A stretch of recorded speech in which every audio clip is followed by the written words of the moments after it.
The interesting thing is because I had an agency and because I'm a graphic designer, the only way I know how to build stuff is to talk to people and to ask what they do and follow them and do stuff. So in a way, I followed their inspectors or their property managers in the field. And this is one of the earliest things I did. So I followed this guy.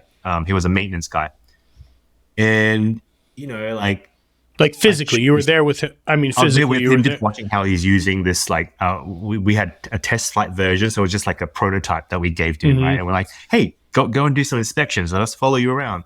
So he walked around, and then he was just struggling on this screen. I'm like, "Oh God, he doesn't know how to use an iPad." No, I kind of looked closer, and I realized that he had massive sausage fingers. Like his fingers were 3 times the size of mine.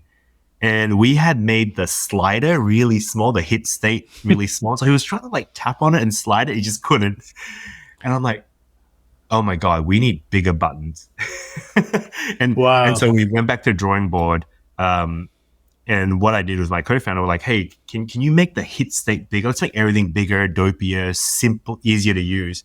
And then if you look at circa 2012, 13, you look at inspection apps, all of them looked a certain way until we came on the scene and we started making these big dopey buttons. And today, if you look at it, every inspection app has the big dopey buttons. We kind of started that trend. But it's just one of those things where a lot of times you build software, you don't think about the end user. You're especially the enterprise, you're selling to the executive layer. Yes, right? yes, report. Yeah.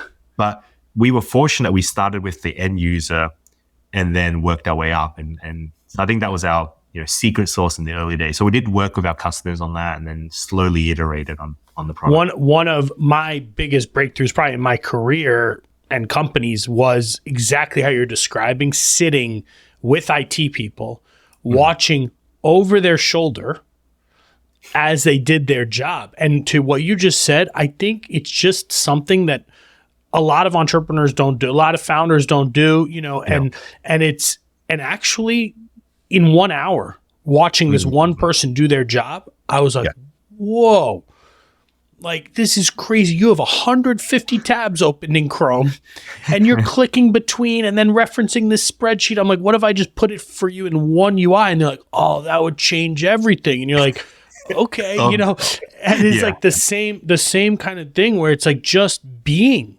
with actually physically being with the customer and watching them work. I mean, you can change an industry. Literally, you can change. Yeah. And I think that's why in our industry, we're selling typically to the end users, the maintenance guy, right?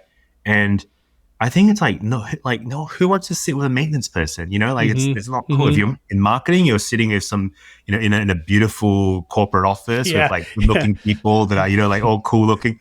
But maintenance is grimy. It's dirty. It's unsexy.